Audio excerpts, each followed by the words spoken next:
విశాఖలో మాదక ద్రవ్యాలు అంటే డ్రగ్స్ దాదాపు 25,000 కిలోల డ్రగ్స్ వచ్చిన తీరు కానీ అది చాలా ఆశ్చర్యంగానే ఉంది. విదేశాల నుంచి మన భారతదేశానికి అనేక ఓడరేవుల ద్వారా ఇట్లాంటి డ్రగ్స్ ఎగుమతి అవుతున్నాయి. ఉదాహరణకి బ్రెజిల్ నుంచి ఎగుమతి అయిందట. అలాగే ఇతర అనేక దేశాల నుంచి కూడా ఇక్కడ మనకు వస్తున్నటువంటి తీరు ఖచ్చితంగా ఈ విషయంలో గుజరాత్లో అయితే అది ఒక పోర్టు నుంచి వేల కోట్ల రూపాయలు విలువైనటువంటి డ్రగ్స్ ఈ మధ్య పట్టుకున్నారు. కచ్ తీరంలో ఓ చోట ఎక్కడ అది దేశవ్యాప్తంగా ఉంది. ఈ మధ్య మద్రాసులో 500 కోట్ల రూపాయలు విలువైన డ్రగ్స్ లేకపోతే పట్టుకున్నారు. అలాగే నగదు పట్టుకున్నారు, క్యాష్ పట్టుకుంటున్నారు. ఇవంతా కూడా ఒక పెద్ద మాఫియాలాగా మారింది. వీటిని అరికట్టడానికి సిబిఐ ఇవన్నీ కూడా రంగంలో దిగి ఈ చేస్తున్న కృషి కూడా మనం మెచ్చుకోవాలి. ఇప్పుడు విశాఖపట్నంలో వాళ్ళు దిగుమతి చేసుకుంటున్నప్పుడు మొత్తం ఇంటర్పోల్ సాయం ద్వారా వీళ్ళు పట్టుకుని స్వాధీనం చేసుకోవటం అభినందించదగ్గ విషయం. అయితే ఇక్కడ పాయింట్ ఏంటంటే అది ఎక్కడ దేశంలో ఏ రాష్ట్రంలో ఏం జరిగినా కూడా అది రాష్ట్ర ప్రభుత్వాలకు సంబంధించిన విషయం కాదు, కేంద్ర ప్రభుత్వానికి సంబంధించిన విషయం. కేంద్ర ప్రభుత్వం సకాలంలో చర్యలు తీసుకుని ఆ పోర్టులు వాళ్ళ అధీనంలోనే ఉంటాయి కాబట్టి అక్కడ కంట్రోల్ చేయాలి. కంట్రోల్ చేస్తారు, చేసే ప్రయత్నం జరుగుతుంది. ఈవెన్ గుజరాత్లో కూడా ఇట్లాంటివి చాలా పట్టుకున్నారు.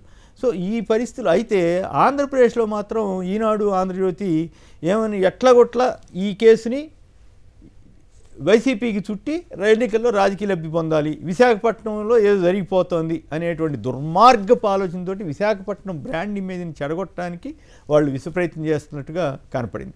అయితే వాళ్ళు ఇక్కడ కొన్ని విషయాలు దాచిపుచ్చుతున్నారు. అదేమిటంటే తీరా చూస్తే ఈ కంపెనీకి సంబంధించిన ఎవరు కోటయ్య చౌదరి అలాగే వీరభద్రరావు వీళ్ళంతా కూడా తెలుగుదేశంతో బీజేపీతోటి అసోసియేట్ ఉన్న వాళ్ళకి సంబంధించిన వాళ్ళని ఇప్పుడు కథనాలు వస్తున్నాయి మీడియాలో.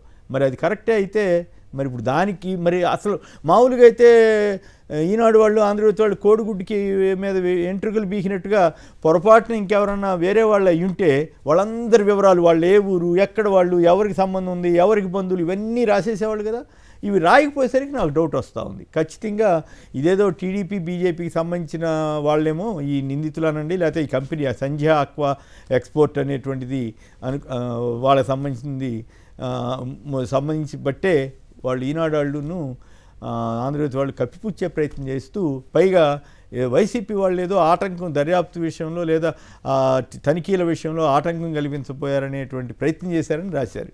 ఒకవేళ అట్లాంటి ప్రయత్నం జరిగితే ఎవరు సమర్థించరు, అది వేరే విషయం. కానీ మరి వీళ్ళు ఈ పాటలు రాయాలి కదా.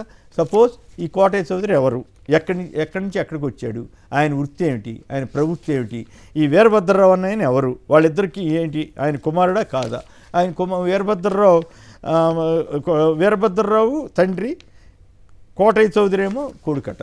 సో వీళ్ళిద్దరికీ ఉన్న సంబంధాలు ఏంటి, వీళ్ళు అసలు ఈ ఎక్స్పోర్ట్లోకి ఎట్లా వచ్చారు, మరి ఇవన్నీ కనుక్కుని వాస్తవాలు ఏంటో రాయాలి కదా. అవేమీ రాయకుండా కేవలం చాలా మసిపూసి మారేడికాయ చేయడానికి, వైసీపీ మీద బురదేయటానికి ఓ ప్రయత్నం చేసినట్లుగా కనపడతా ఉంది. దీనివల్ల ఇటువంటి వాటి వల్ల చివరికి విశాఖని డ్రగ్ కేంద్రంగా అని ఒక పచ్చి అబద్ధపు ప్రచారం చేయడానికి కేవలం డ్రగ్గు అక్కడికి పోర్టు ద్వారా ఈ కొందరు మాఫియాగాళ్ళు ఇట్లాంటి ప్రయత్నాలు చేస్తారు. దేశవ్యాప్తంగా జరుగుతున్నాయి అనేక పోర్టుల్లో. కేంద్ర ప్రభుత్వ బాధ్యత వాటిని కంట్రోల్ చేయటం. కానీ ఇక్కడ ఈనాడు, ఆంధ్రజ్యోతి వాళ్ళు, తెలుగుదేశం వాళ్ళు ఏంటంటే ముందు తమ మీదకి బురద రాకుండా ఎదుటివాడి మీద జల్లేసి తప్పించుకునే ప్రయత్నాలు వాళ్ళకి అలవాటే. ఇప్పుడు కూడా అదే ప్రయత్నం చేసినట్లుగా ఉంది. ఖచ్చితంగా కేంద్ర ప్రభుత్వం ఈ విషయంలో ఈ పట్టుకోవటాన్ని అభినందించాలి. అదే టైంలో ఈ తెలుగుదేశం పత్రికలు ఎదుటివారి మీద బురద చల్లటం మాని వాళ్ళ మీద పడిన బురదని కడుక్కుంటే మంచిదని చెప్పాలి.